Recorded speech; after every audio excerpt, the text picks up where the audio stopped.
Accomplishment Coaching, where coaches lead and leaders coach. AccomplishmentCoaching.com. Welcome to the Coaching Show with your host, Master Certified Coach Christopher McCullough. Thank you, Dick Warren, and thank you, my dear listener, for tuning in one more time. Mecca lecca hi, mecca heini ho, as the great and powerful Jambi would say. What do we have for you today? First of all, an extraordinary show with an amazing guest. Second of all, you should check out the YouTube channel if you haven't already, because we're in person, and this is... It's exciting. It's an exciting time for a young man to be in the podcasting world. In addition, a couple of program notes. Ready? So get your papers ready. There's going to be a quiz. First of all, Conversation, singular, among masters, plural, is an extraordinary conference that's limited, I think, to 200, 250 people. You all spend the entire conference in one room, and they bring in some extraordinary thought leaders and people with a point of view to lead conversations among these extraordinary master coaches. If you haven't been, you want to go. If you have been, you know that you should go. It's a great time. It's an extraordinary learning opportunity. So if you're feeling masterful or would like to, check out Conversation, singular, among masters, plural.com. This year in May in New Orleans. Haven't been to New Orleans recently, another great city. Also, we want to let you know that there's not the ICF Global Conference this year. The Converge Conference was last year, but we're back to regional conferences. I myself will be going to the Midwest Regional Conference in Pittsburgh, Pennsylvania towards the end of June. You can attend there and we'll see each other. Otherwise, check out the Capital Coaches Conference in Washington, D.C., and of course, the Great Pacific Northwest. I think there's 1 million chapters in Seattle alone. So check it out. Go to the coachfederation.org and look up events for something near you. What else do I feel like? Oh, Association of Coach Training Organizations is having their conference in June, also in Virginia, very near Charlottesville. Little concerning to some of us, but at the same time, what better place to put a bunch of coaches and people out there looking to develop leadership and the humanity of human beings. So check it out. Association of Coach Training Organizations, ACTO Online is where you find them. And that's, again, in June in Virginia. So, our longest sponsor of this program is an extraordinary company, Accomplishment Coaching. If you're like me, well, I'm concerned for you. But if you are, you look for the finest, the greatest, the top quality. You look for things like, now I'm struggling for things that are top quality, the Rolls-Royce, the Tiffany, the Cartier. You're looking for those sorts of things. And when it comes to coach training, why not do, you know what it is? It's the beeping. Can you hear the beeping? I can hear beeping. Sorry. Right. Accomplishment Coaching, the world's finest coach training program. And it's not hyperbole. It's not an advertising slogan. It's actually the way they designed the program from the very beginning. So if you're looking at, and it's by any measure. In other words, if you're looking for the outcome or the success of the graduates, if you're looking for the satisfaction of the graduates, if you're looking for actual hours coaching or being coached by a professional coach, if you're looking for more books, more methodologies, more distinctions and tools, in every measure, the Accomplishment Coaching program is superior to every other training program out there. And I know there are extraordinary programs out there, but I beseech you, my dear listener or observer, to go check it out, accomplishmentcoaching.com. We, of course, are delighted to be in their distribution channel for Accomplishment Media and sponsored by that extraordinary company, Accomplishment Coaching, for these 15 years, here in each and every week, bringing you people out on the cutting edge of coaching, leaders in coaching, people you need to know about. Our guest today is such a person, the great and powerful Dr. Joni B. Connell. Don't call her Connell. That would be a mistake. Is joined me. She lives here in the beautiful seaside community of La Jolla, California. She is a PhD and president and CEO of Flexible Work Solutions. I'm going to work on speaking English. In that organization, she is both an organizational consultant and a leadership coach. She specializes in maximizing leadership potential. She's also an author. Her latest book is Flying Without a Helicopter, How to Prepare Young People for Work and Life. It's an extraordinary book, and I'm delighted to have a copy right here. So if you're observing, using our YouTube channel, or even if you're not, you'll just have to trust me.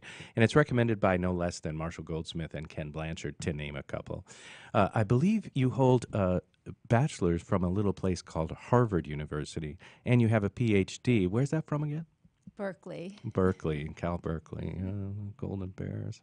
All right, I'm married to a Stanford grad, but we're not going to talk about that right now. I'm delighted to have you here. Thank you so much for being with us.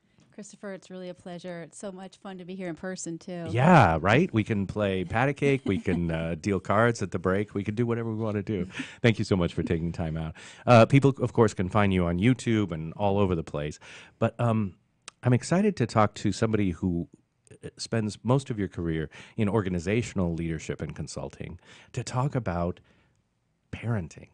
What is it that, first of all, let's talk about how you made that leap. Is it because most people in organizations are acting like children? Well, maybe. Don't they always say you learned everything on the playground, right? That's right. That's right. Everything I needed to learn.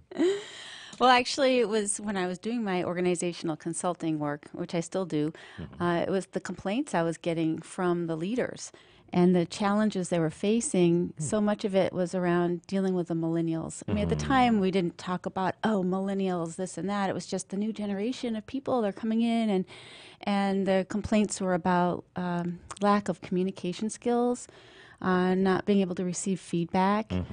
And where's my trophy? Yeah, where's my trophy? The entitlement, that was what it was called back then in terms of complaints. The entitlement and wanting to move up the ladder so quickly, and also just wanting to be told what to do at every step, wanting the managers to do things for them that they had never seen before, like spell checking their PowerPoint presentations and things like here, giving it to the manager to do rather than usually being the other way around. And so those are the complaints. And at the same time, I had a young child who's now 16, but I started seeing how things had shifted in the parenting world and raising kids, and also in schools. And there were major shifts about protecting kids and doing things for them. And I saw that the consequences of that when kids grew up showed up as these challenges that they were facing in the workplace. And so I made that connection and wrote the book. It's so resonant for those of us that are both parents and in the workplace. I want to challenge you on something, though. It seems to me that it's a little too easy for those of us with, I've put some gray in my hair recently.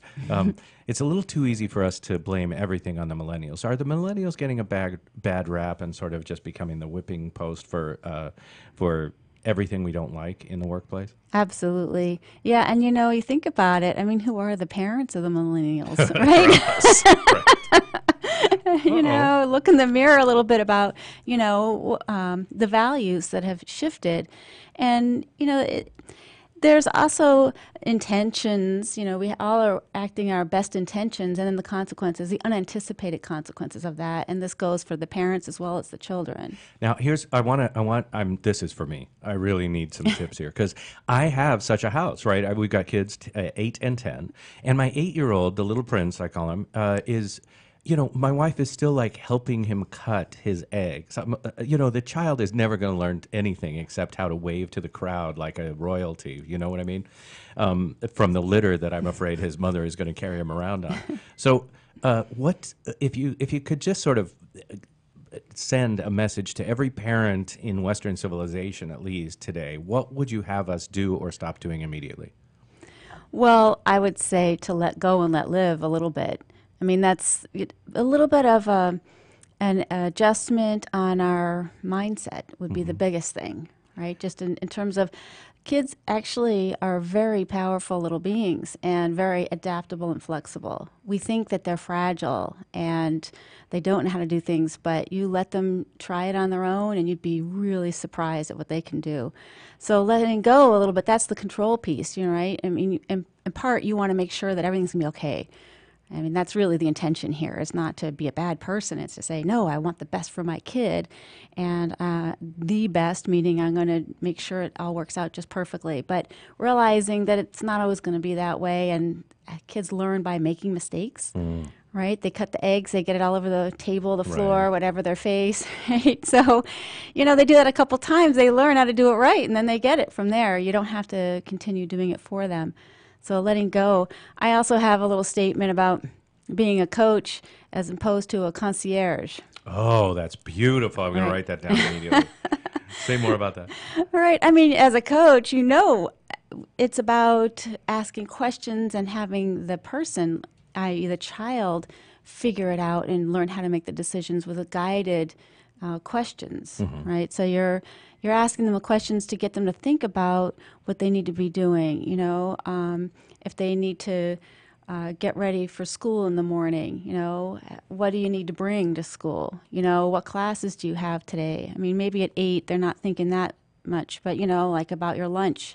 Yeah. What happens when, where's your lunchbox? How are you going to remember to bring it to school tomorrow? Rather than saying, here it is, I'm bringing it for you and Right. putting it in this spot or whatever. So asking them the questions, the guided questions, rather than being the servant that follows them around and grabs everything for them. There are 2 points there that I want to follow up on. The first is giving kids choices. So one of the things that we tried to do as parents was right from the get-go, not telling kids, but always giving them a choice.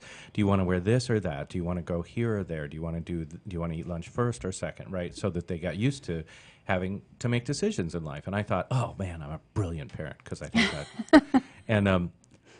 And then now I realize it feels more like they're expecting a menu of options everywhere they go.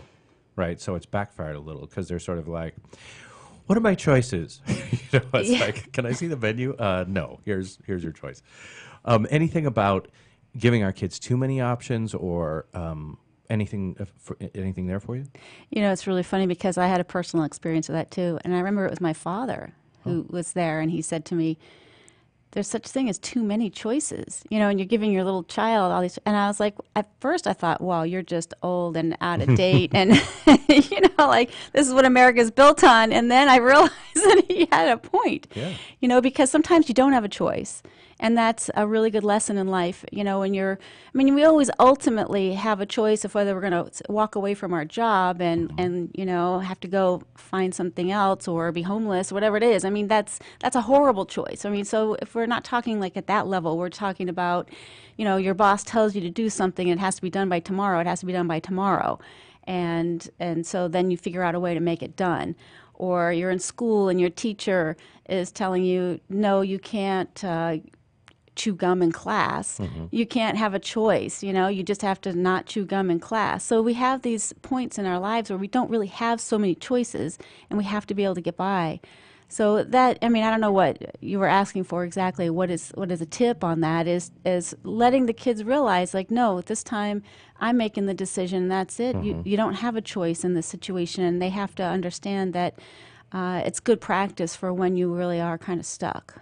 There's a whole philosophical conversation I want to have following that thread about dilettantism, in our workplace and with our growing affluence in the world. It seems like more and more kids. I hired somebody recently, and I said, okay, now I also need you to do this job, and this part of the job was not delightful, but oh no. I can't. I don't want to do that part. I just want to do the good parts, or the public-facing parts, or the parts that I'm going to need a nicer title. This entitlement, this what I call dilettantism, because then, as you say, people rarely work through the hard stuff. If we can get a divorce, why would I learn how to navigate marriage? If I can, just jump ship and go find a job at a different.com, why would I suffer through here and actually learn something new? Do you have tips for us as parents or as in the workplace and organizationally to actually support people to work through breakdowns, or should we let those moths fly to another flame? Yeah, I do. And actually in the book I talk a bit about work as drudgery. I mean, that's the real life situation here. And I talk about what is real life. And work isn't always fun. That's why they call it work, right? Isn't that what people always say? And there's a lot there that can be boring, I mean, we have like the fun stuff like being on the radio, but how did we have to prepare for that and show up and all the details we had to write, all those different things. There's a lot of tedium in there as well. And so, when I talk to people at work, who have a higher level of understanding, who are adults, right? We talk about. Did you? We I didn't hope. see the air quotes, but I heard. Yeah. Right. So, I talk about how important it is, first of all, to be able to be bored and get through the tedious parts, but also how empowering that is to the individual. It's empowering for a couple of reasons. One is that being able to just deal with something makes you a stronger person and get things done, but also we realize we need that muscle memory, I guess you would call it, to get good at something. Or you have to do it over and over again to get really good at it. Speaking, or like I've studied martial arts. I mean, you have to practice things hundreds of times to get that move just right.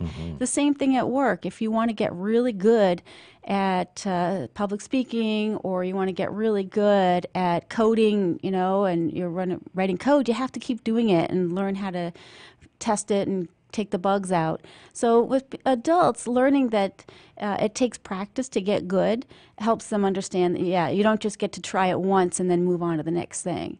With kids, it's a little harder. They get that lesson. I just remember looking at kids, even letting them do it on their own.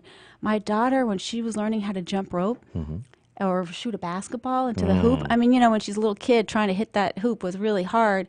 And just the amount of time she would spend doing it over and over and over again without me telling her to do it. She just wanted to. Like, no, we can't leave the playground because I want to get that hoop, and seeing that inspiration. I think sometimes kids lose that when we incentivize them for everything, we give them rewards for things. If they just have that intrinsic motivation to want to succeed and to keep doing it, they'll keep going without you. It's so important. I want to remind people about the book, Flying Without a Helicopter. You can get that, of course, wherever fine books and Kindle books are sold. But also the website is flyingwithout.com. That's flyingwithout.com. What are some of the features of the website? What would people get by going to checking that out? Well, the website actually has a free chapter of the book on it. What the what? Yeah, you get a chapter on the perfectionism piece, on how to realize that the importance of not having to be perfect all the time. That's a great chapter for adults and for younger people to look at, and you can see if you like it and get the rest of the book if you want it. So that's actually one of the good things about that website. Flyingwithout.com. Of course, if you want to work with your organization, or bringing, of course, my computer's completely down and my glasses are off. This is professional podcasting, kids. Don't try this at home. Flexible work solutions, if you want to bring Dr. Joni Connell into your organization. All right, we bashed millennials. Man, I love what you said about parenting, because the great Jerry Seinfeld, no less, said something that I try and remember, which is parenting today, people just way too into it, right? When I was a kid, I won't include you in my generation, but when I was a kid, we spent a lot of time with nothing to do. And we learned things, and we, had to find ways to entertain ourselves with a stick and a rock, and, we learned about fire. It was very exciting. I think those of us that have been around a couple decades feel like this millennial thing might just be a fad. We've lived through management by walking around, and now heart-based leadership, and, lots of different sort of fads in the workplace. Is this millennial thing just a fad, something that's going to pass? Or as business leaders and entrepreneurs, are there things here that we need to pay attention to long term? Well, there certainly are a little bit of both, right? I mean, millennials are getting older, just like the rest of us. The oldest of them are, in their upper 30s, hit 40 soon. So next thing will be millennials in midlife, right? Oh, my God. Where's my trophy? But Generation Z, that's what we're calling the next generation after them. They're hitting the limits of adolescence there too, right? Because they'll be hitting college and going into the workplace within a few years. And is it different for them? Well, there certainly are some differences, but we're seeing the similar helicopter parenting trends continue, and parents doing things for them even more so than maybe for millennials. And so some of these issues around learning the life skills, being resilient and empowered to do things, That's something that we're going to have to continue to work on. Now, it's kind of interesting seeing some of the movements out there with younger people that they might be getting it and empowering themselves. We all have some backlash there against our parent generation. That happens every generation, right? But maybe they'll kick into gear and say, hey, we need to be more powerful and take things into our own hands as the next generation. But what is continuing on?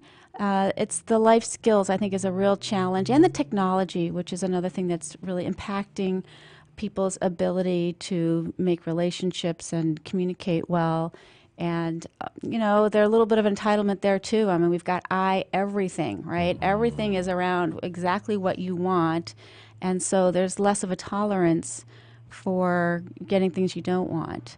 So those would be a few things. Man, so rich. One of the things I hear you sort of pointing us in the direction of the leadership, for example, that we're seeing out of, Florida and elsewhere, where young people are truly leading change in gun control in this country, or at least in the conversation about it. Very exciting, but a little bit fits into the whole millennial mold, right? Because they're going directly to leadership without sort of doing any stops or any of the basics. And God bless them, because they're, being effective, certainly more effective than many of our legislators. But with your permission, and I know this is touchy ground for the parent of a 16-year-old girl. Okay. But let's talk for a moment about sex, baby. The kids today, and I do mean kids, right? Exposed to more stuff at an earlier age, likely through the internet, right? Arguably getting more information from their helicoptering parents. What are you seeing in terms of the social development of your daughter, or more broadly of teenagers, the coming generation? It seems, to an outside perspective, because my kids are a little younger, that there's a lot of group activities more than the boyfriend-girlfriend thing that was popular when I was young, or lots more sort of hanging out as undefined. What are you noticing, or what are you worried about, I suppose? Well, I would say that the challenge is with the younger people is they don't seem to be building as solid relationships as people did in the past. And social media is a real culprit there, because we look at what is a friend today, right? I mean, how many likes do you get? How many followers do you have? It's quantity, not quality of friendships.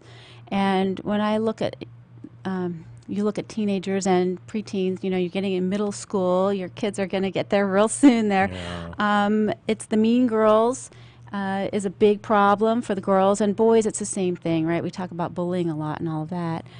But people aren't making that effort to be as close as they were and really have the integrity of following through and sticking it out, because they just flutter all over the place. You're with this group one day, another group another day, and it's all about the quantity of likes on social media rather than the quality of the friendships that you're going to have for life, or at least for a few years while you're in school together. What age did you give your daughter a phone, and do you regret it? What age would you recommend people give them a phone, if at all? If at all, right. Well, Here, it's a landline. Work it out. My recommendation for parents is always to check in with your individual child. I mean, however many kids you have, each kid is going to be a little bit different. And to see how responsible they are, and not necessarily make a guideline or a rule based on some arbitrary number, but to look at the individual and see where they are. We have an only child. She's very mature. We were living out of the country for a year in France. She didn't speak English. I mean, she didn't speak French, sorry. And so we gave her a phone earlier than I might have otherwise. She was 10 at the time. Wow. Yeah, so that was just, she didn't really use it. It was just in case she was caught across town and didn't know enough French, right. I mean, it was a little scary at the time. Because that long of a leash would have been wrong, yeah. But, I think a lot of people once they hit middle school is a pretty typical time. And I also recommend having a foot in the technical world. Being an engineer as my first career, is teaching the kids about how to use it, not forbidding them from using it or taking away from them. But this is the empowering part. I mean, we gave our child a computer when she was really young, and we taught her how to use it, what not to do, what to do, how to stay away from bad websites. And some kids aren't going to get that. They're going to be curious, and they're going to keep going and trying to get into trouble, right? Just with, some people just do that kind of thing, and they go through phases. Yeah. But you can also help them understand the consequences and the potential pitfalls of going out too far and straying too far away from home, just like you do when they're out in the street and going off and doing things. It's the internet's pretty much the same thing. Yeah, well, yeah, except maybe a little faster and a little more accessible. All right, we're delighted to have in studio today Dr. Joni B. Connell. I'm still practicing that, Connell. She, of course, has that BA from a little place called Harvard and a PhD from a place called Cal Berkeley. She's also the principal, president, and CEO of Flexible Work Solutions. You can find them on the web at flexibleworksolutions.com. The author of her latest book, Flying Without a Helicopter, which is available at flyingwithout.com. More information there, or, of course, wherever fine books are sold. When we come back, we'll talk more about leadership and parenting. We'll probably talk about resilience and maybe even reverence and get into the spiritual world. You're listening to The Coaching Show right here on WSRadio.com and through Accomplishment Media. And I seem to have misjudged my time cue. Is there something that you'd like people to know as we go to break? Oh, I'd love to have people talk to me and ask questions, even if they just want to have a conversation. Great. Because it's just so much fun to interact with people. So. And which way is the best way to reach you? Through flyingwithout.com or flexibleworksolutions.com or Facebook, or where should we find you? They all lead to the same place. So if you got one of those, you'll find me. Great. Also, there are a lot of great talks, both long and short, with you on YouTube. So check it out. Joni, Joanie B. Connell, Connell, PhD. We'll be back with more, and I'll work on my timing here at The Coaching Show. Thanks for listening. Check out accomplishmentcoaching.com, and we'll be back with you in a few minutes.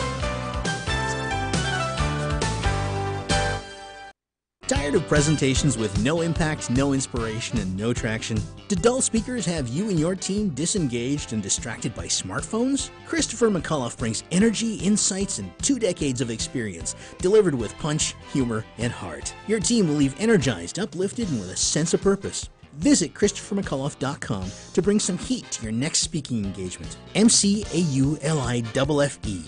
ChristopherMcAuliffe.com. Are you seeking to change your career to something that is both fulfilling and challenging? Do you want to help people reach their full potential and strive to achieve their dreams? Would you like to inspire those around you and help create a better world? If you're serious about a career change or just want to explore the craft of personal coaching, contact Accomplishment Coaching. With locations across the country in Washington, D.C., Seattle, Chicago, New York City, and San Diego, Accomplishment Coaching is the leading institution in personal coaching. Our staff carefully monitors the entire program, live during the training process, and have met the strict standards of ICF International to achieve accreditation. Through a focus on quality instruction rather than endless modules of training, Accomplishment Coaching will guide you from your very first step all the way to becoming one of the finest coaches in the world. Visit accomplishmentcoaching.com to learn more. Accomplishment Coaching, where coaches lead and leaders coach. Christopher McAuliffe is your source for the latest in the world of personal coaching. Whether it be speaking with such luminaries as Deepak Chopra or getting the newest techniques and innovation, The Coaching Show is always on the cutting edge of what's happening now. Gotham Books presents Marriage Rules by Harriet Lerner. The book Martha Beck calls required reading for anyone hoping to interact successfully with any other human, not just for those in romantic relationships. Get your copy wherever books and ebooks are sold, and visit harrietlerner.com to learn how to change your marriage today.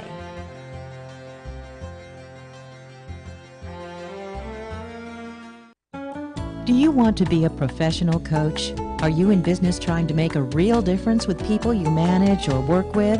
Have you started a coaching practice that isn't quite getting off the ground? Get the skills you need to be a successful coach today with the Coaches Training Program from Accomplishment Coaching.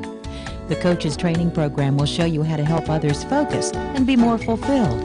Whether you want to improve your company's bottom line or create a thriving coaching practice, Accomplishment coaching can give you the distinctions and practices you need to coach others effectively today. Accomplishment coaching has spent 6 years developing a cutting-edge coaches training program that will have you ready to coach people professionally in just 12 months, and you don't have to take time off work to do it. To find out more about the coaches training program, just call 1-888-548-6813. That's 1-888-548-6813. Talk to me. WSRadio.com. Accomplishment Coaching is proud to present the following fine programming. Accomplishment Coaching, where coaches lead and leaders coach. AccomplishmentCoaching.com.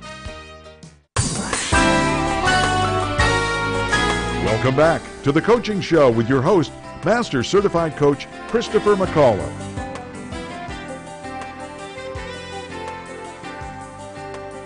There it is. There it is. We had a hilarious moment of locking ourselves out of the studio. It's a comedy act unintentionally. My name is Christopher McAuliffe, Master Certified Coach and host and producer of this here podcast, The Coaching Show. You're listening to us on WSRadio.com or anywhere fine podcasts are available, including AccomplishmentMedia.com. We want to let you know that we've delighted to have an in-studio guest today. Dr. Joni B. Cannell is PhD. She's president and CEO of Flexible Work Solutions. As a consultant, Joni develops leaders across generations. She coaches executives and youth at Flexible Work Solutions. She's a consultant in a variety of areas, including executive leadership development, diversity, generations, flexible work arrangement, work-life balance, team building, and others. Her clients range from Fortune 100 companies to nonprofits, non-government agencies, and other industries. You can find her on the web by going to the YouTube and looking for Joni, J-O-A. Yes. Again, quoting Jerry Seinfeld, I never realized how much of my marriage would be discussing my tone. I think millennials have generally a bad rap. Are there positives? Are there positive things about these, or are we just screwed? Oh, millennials are actually great people. And, there's some people who just love millennials in different generations. And I think that, first of all, it's hard to make a generalization about so many millions of people, right? So that we do have a lot of diversity. In fact, the most diversity ever in that generation. Oh, that's right. So that's something to consider, that we're not necessarily talking about all those people and lumping them all together. And, we talk about the helicopter parenting and some of the entitlement factors. We're probably dealing with a lot with the middle class, maybe upper class. Middle class. Right, the disappearing, right? So, but what are some of the positives? Well, look at what they're doing in the workplace. They are forcing organizations to focus on social responsibility, right? Bringing that in and saying, hey, you know what? It's not only about making money. We have some responsibilities to the rest of the world here and to our communities. That's right. My mother worked every day of her life and would never have considered taking a day off unless she was, deathly ill, right? But millennials are coming in with, give me a flexible work schedule, let me work from home. Really a very different idea in just a couple of generations about what work-life balance could be or should be even, right? What other positives? Work-life balance. Also just the way that leadership is manifesting today. Millennials are making demands of leaders that are annoying leaders a lot, I think, but making them realize that no, we need to focus on the people. And millennials want development, they want interesting work, and they want futures. They want to be moving up and getting new opportunities. And so, that's something that we've all been wanting, most of us at least. Hardly anyone just wants to show up and be bored all day, right? So we want this, but a lot of us have either not been in a position to or been afraid to ask for that. But they are making it happen, and work is shifting to accommodate that. And as millennials become leaders, they are taking it much more seriously too. I mean, I'm teaching a class on mentoring next week, and just looking at some of the research on what mentors have to do today and what the expectations are on mentors. It's making time for their mentees. It's making an investment in them.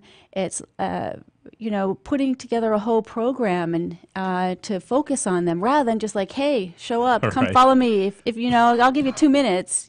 So it's and the expectations are just so much greater now on developing younger people and older people, right? Because we have this cross mentoring going on too. So everyone's taking it more seriously.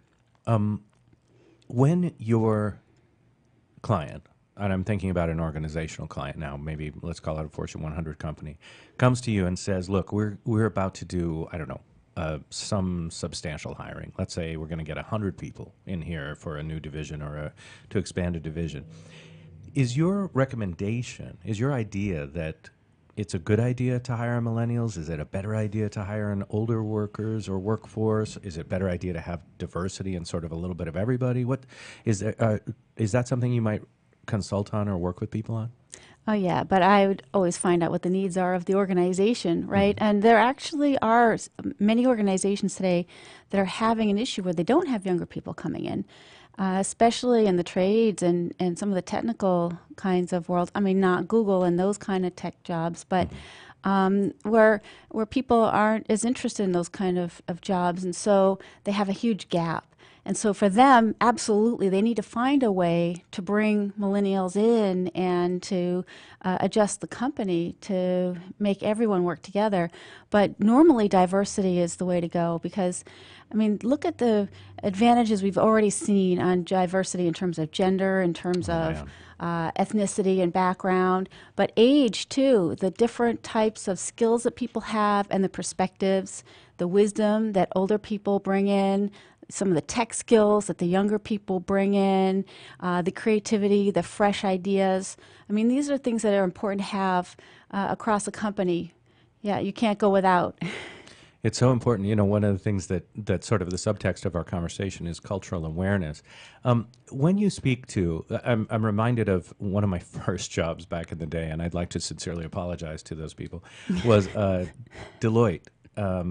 Hired me to come in and talk to their young generation of upcoming, future leaders and try and get them in line. Because, of course, back in those days, it was like, hey, they're not doing things right according to us. And they were willing to invest in, I think, a full day or maybe 2 half days, right, to get these young people in line. And, of course, the real message was to the management saying, you're not going to get this generation in line, the way certainly not in a day or 2 half days. Why I'm bringing it up is I'm thinking about all the cultural awareness that now organizations need to have, right? There's diversity sensitivity, there's disability sensitivity, there's differences in, cultures, both generationally, but also in terms of, more and more as a global society, right? We're working with someone in Asia, very distinct culture from working with someone in Africa, the Middle East, or even Southeast Asia from, say, China, right? So with this constant sort of subtext of cultural awareness, and now we've got sexual politics and more of an awareness of leadership and sort of the demands on leadership, where are you inviting people to start or to focus?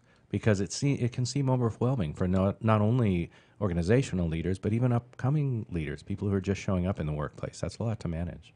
Yeah, it's a good question in terms of, there's just so much out there to pay attention to. How do you stay focused on actually getting the job done? Or, yeah, perhaps. Well, I think one of the things that we advise people to do in working in teams, at least I do, especially in the multi-generational area, I wouldn't consider myself a diversity expert, but in terms of generations, yes, that it's about finding common ground to work with. And part of that is understanding that we all have something in common in whatever it is, whether we like to cook or play tennis or something in the group that or with an individual that you can land on, whether it be a hobby or something at work that you might have similar values on. So finding that common ground to work together and also having the empathy there. The curiosity and the empathy, and that's what I work on with teams who are multi-generational, is first of all the curiosity to learn about the other person and learn about their perspective without judging and having assumptions like, oh, they're worse because they're a millennial, or, oh, they're just old and they don't know what they're talking about. But saying, wow, you experienced something that I wasn't even alive for. Tell me more, right? Or, yeah, you grew up in an age of, laptops or phones being available all the time. What was that? So learning about that. And then the empathy part is understanding what their perspective is. It's not necessarily agreeing with their perspective. It's just putting yourself in their shoes. Now, I'm sure as a coach, you probably talk about this a lot or deal with this, but it's having that idea that they might have a different perspective and what that perspective is. What is the context that they're living in to get them to react in a certain way? And then once you understand that, then you can think about, okay, now where do we go from here? And what's the value there? You don't have to judge it as a good or bad, but just to understand it. One of my takeaways from our conversation is how important it is for us to ask questions. As coaches, it's sort of our stock and trade, right? Our whole gig is ask powerful questions or ask questions that reveal to the client, his or her own worldview or bias or beliefs or whatever. But one of the things I'm hearing is a sort of a repeated throughout your comments is how important it is to ask questions rather than direct. Am I picking up what you're laying down? Yeah, that's exactly it, Christopher. Yeah, thanks for saying that, because that's just approaching your people with a mindset of inquiry rather than judgment. It makes a huge difference. My 8-year-old the other day said, this may be interesting to no one but myself, said, Dad, what's penetration mean? And I froze in the way that parents do sometimes, and I would, I can't, and then I had that brief moment of asking a question, right? That clarity of like, can you use it in a sentence? And he said, sure, it's right here in my book. The soldiers penetrated enemy lines. And, I breathed again, and the world came back, and there was gravity again. It was good. So, so the importance of asking questions. Let's go back to your parenting, if you don't mind me jumping around. Sure. I like to keep you off balance. Probably because I didn't go to Harvard, and I want to try and keep up. The challenges, it's odd to talk to somebody who's writing a parenting book who didn't parent 5,000 kids, right? You've got one child who's 16 years old. Will you share with us a current struggle or challenge or issue that maybe you haven't quite figured out yet, just so that we know that you're a person and not just an amazing genius author? Oh my goodness, I have so many. It's hard to choose. Okay. It wasn't like I don't have any, so let me make one up. Okay. I think that's the point. Is that first of all, as a parent, realizing that we're not perfect either, but the challenge with a 16-year-old is college. Right, that's what everyone's dealing with right now, and it starts way back when there were even. Some kids as young as 8 are worrying about what college they're going to. And so it's been around for a while, but there's this... Again, I had a stick and a rock. That's all I'm saying. Yeah, I know. It wasn't that way for me. But so a question that comes up for me, and also comes up with a lot of people that I work with, is, but if you don't do all this and stick them in all these programs and hire coaches to get them on the college apps, they might be left behind. And are they going to get into the school they need to have the life that basically that you want them to have, right? Right, and the $120,000 in debt that goes with it, right? And so it's this constant weighing back and forth, the struggle of like, wow, how much do I help and how much do I let her make mistakes on her own? And, there's that question, and I think ultimately where I go with that is, what kind of life do I want her to have? And I think some of the millennials have hit the nail on the head here, is that some of that balance is more important because they didn't have it when they were younger. A lot of them were so busy and so structured that they essentially gave up their childhoods to get to where they are. And like you said, they're in debt, right? They gave up all their financial freedom too. And so figuring out of wanting the kid to be healthy and not full of anxiety and in therapy constantly because she's so stressed out and suicidal, which is what we're seeing increased numbers of that too. So for me, it's trying to find the right balance to let her struggle through on her own and stay back and let her feel the pain sometimes when there's pain involved, and not jump in and try to solve it for her. but also try to push her enough so that she does achieve the level that she can. To continue that thread, what's your tip or recommendation for parents? Because I know that, for example, I'll watch my co-parent, my wife, do what I interpret as hovering, right? Helicoptering, as I've said, cutting my son's eggs and everything else for him. And I'll ask her in a quiet moment, usually, could you back? And we agree with it, right? We think, yeah, we should back off. But in the moment, we can't seem to. Is there a tip? Is there something? Do we need to take up knitting so we have something else to focus on? They actually have orientations for parents now when they're dropping their kids off at college to help the parents let go. Right, same thing. I mean, you're talking younger age, right? Yeah. And some of what they do is they tell the parents, hey, in a nice way, of course, it's time to get a life. Right. You can't be following your kids around anymore because they're off in college. You need to find, maybe focus on your relationship, maybe focus on hobbies that you haven't done. And it goes back younger too. And think about this though, the responsibilities that you have for these kids is role modeling as well, right? And if you have nothing in your life besides cutting their eggs for them, right? I mean, what are they learning that is important in life? So to see the parents out there doing other things, enjoying life, enjoying each other, which a lot of us forget to do because we're so concerned with the kids now, as a positive role modeling for them. And that's a responsibility too that'll help them grow up into healthy individuals in the future. So I try to think of that. And, the other thing is in the moment is constantly asking myself, what can the child do?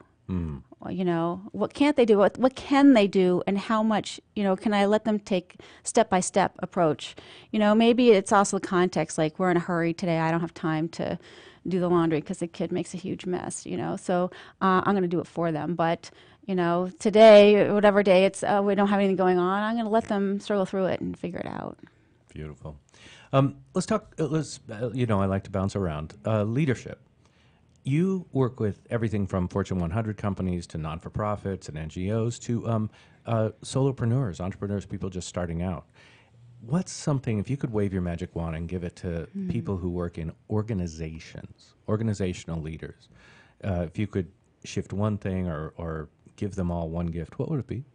Ooh, boy, a magic wand, maybe giving them the magic wand. I would say giving them a little more time to think.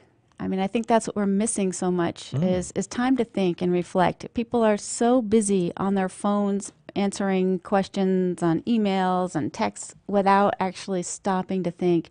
And one thing that I advise leaders on a lot is to put in your calendar, because this is the only way it happens, is downtime. And there are no interruptions at that time. You're not going to be checking emails or on your phone, and it's just a time to reflect. And that'll help you figure out what your priorities really are and what the priorities are for the organization, so that you can think about what to do rather than just being so reactive all the time. As someone who seems a little bit productive yourself, having not only attended and graduated from prestigious universities, but also lived in extraordinary places and managed the exigencies of life, such as a long-term marriage and being a parent, but also writing a book and starting and running your own company. What do you have effectiveness tips or tips about focus or anything that we can use for those of us who have been meaning to get around to starting our company, writing our book, and becoming a parent? Just do it, right? That's the Nike slogan, right? But, we often don't do things because we're afraid. All right. And so feeling the fear and understanding it, that it's okay to be scared and just taking a step forward is the way to go, because change is always uncomfortable. And even the best changes, getting married, buying a house, even though they're really positive things in our life, they add stress to our lives.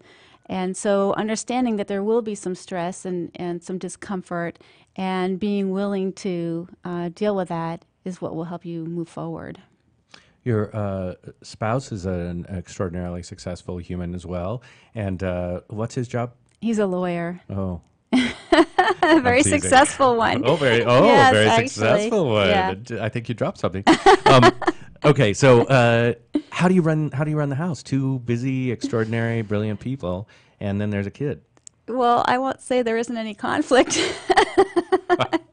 And being with a lawyer, I have to constantly remind him, no, we're on the same team. I'm not the opposing counsel here. Thank you for bringing your boxes of evidence, but this is our bedroom. So. Right. No, I mean, it's a give and take and determination and the imperfections there, understanding that things will slip sometimes. And, I also think, we're talking about the parenting piece. When I can't pick my kid up from school on time and she has to stay after and sit in the library and do homework, that's a good lesson for her to learn. It's not all about her, and sometimes you just have to sit in the library and be bored or whatever and do your homework and not have a wonderful afternoon at home or wherever she wants to go. On your tablets. Right? Yeah, so it's a matter of life lessons for all of us. Yeah, I'll give you a life lesson from when I was in the library at school once. Don't set fires. Don't do that. All right. It's just delightful to spend time with you. What's next for you? You've got leadership development. You've written a book. Do you have another one in the works? I actually am working on another book and still working. I'm not going to go into the details of it yet because it's early on in the inklings of the book, but I do a lot of public speaking too, and that's something that I've been focusing on this year. It's fun to get out there and get on stage and talk to people face to face. It's also good on the radio, but I like having the audience there. And you're just a delightful and warm presence in person, and I trust that it communicates through all the media. Anything that oh man, I just really want to delve into that next book, but I'm going to leave it alone. Let's talk about your vision of leadership, right? So leadership is changing. We talked about that, and the cultural awareness is so many things to be aware of and sort of juggle as leaders, including the logistics, including the technology changes. When you look at the future of leadership, what do you see? I see lots of change. We've been dealing with that for a while now, but we're also dealing with companies changing quite a bit to have more external people than internal people, and the workplace is shifting a lot. So being flexible. And when I consult and coach with people in organizations, so many of the values of the organization is being able to adapt and be flexible and be resilient, be strong. In the moment, because you're going to get things thrown your way that you're not expecting.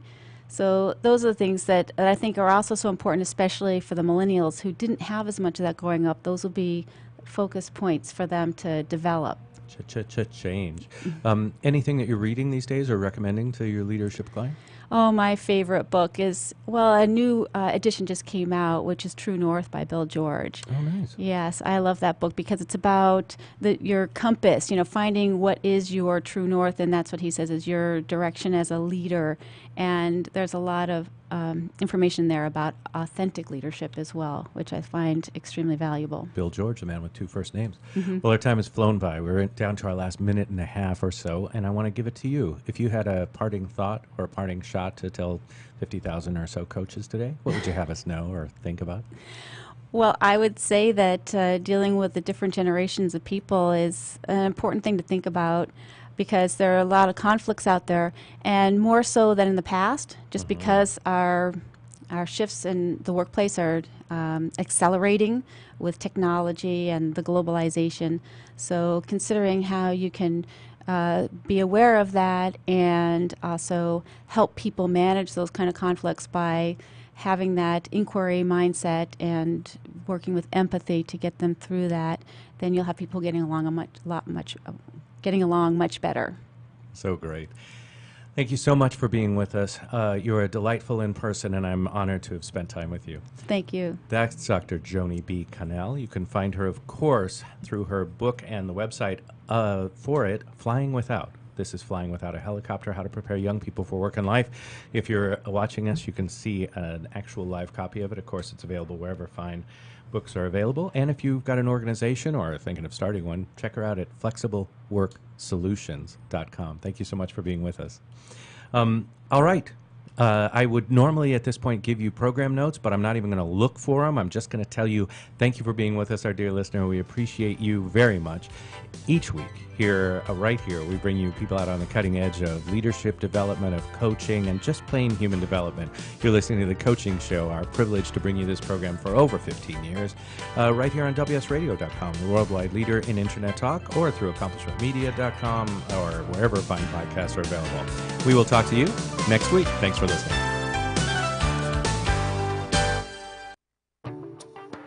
Nowadays, internet devices are an integral part of your home. Everyone in your family has a smartphone, tablet, or a computer. Life is easier knowing that all your devices are secured and your family can surf the internet carefree. ESET Multi-Device Security Pack does just that. One license for all your devices. With ESET, it's simple to stay protected and save money.